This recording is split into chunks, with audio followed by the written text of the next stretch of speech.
वो हिम्मत जुटाई जो अमेरिका के खिलाफ और ट्रंप के खिलाफ दुनिया का कोई मुल्क नहीं दिखा पाया। आज दुनिया में ताकत की बुनियाद पे अमेरिका और ट्रंप जिसे चाहता है दबाता है और जैसे चाहता है अपनी बात मनवाता है। और कुछ देशों के, कुछ मुल्क के लीडर ना चाहते हुए भी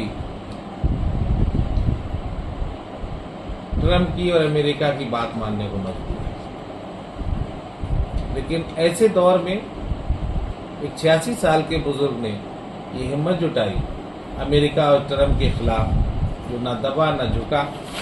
और जाहिर सी बात है कि जब उन्होंने लड़ाई कोई लड़ी होगी तो उनके जहन में होगा कि इनाम के तौर पे शायद मौत ही आएगी। और अक्सर ये देखा गया है कि जब कोई ताकतवर के खिलाफ लड़ता है, क्योंकि ताकतवर आदमी जालिम भी हो जाता है, तो नुकसान एक ना एक दिन कमजोर का, चाहे फिजिकली हो चाहे आर्थिक हो, और अगर जंग बड़ी है तो उसके हिस्से में मौत ही आना तय होता है। और वही हुआ। लेकिन इस बात का भी इतिहास गवाह है कि जिन्होंने जुल्मों की लड़ाई में अपनी शहादत दी है वो उनके पीछे पूरी दुनिया रहती है।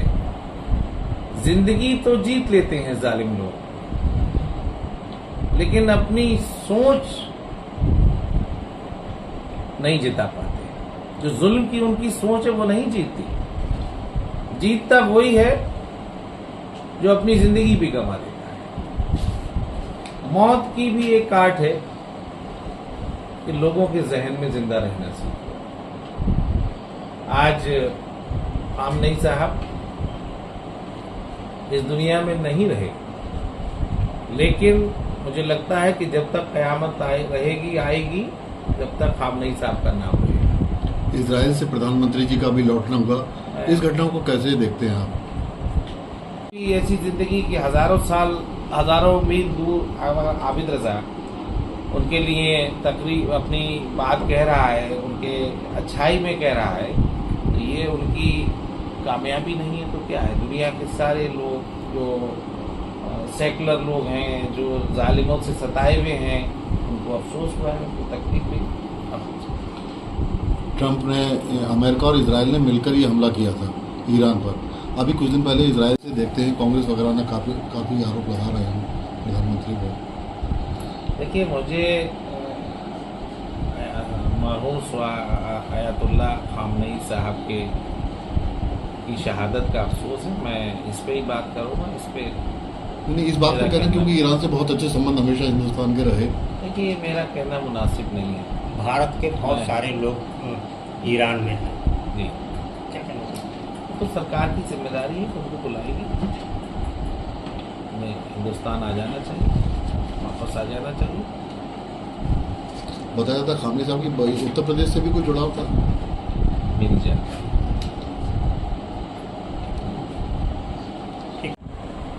सर अल्लाह के और भगवान के आगे झुकते हैं, वो सर अल्लाह और भगवान किसी के आगे झुकने नहीं देता। और अगर हालात ऐसे बन जाए तो फिर वो उस सर को अल्लाह और भगवान अपने पास बुला लेता है।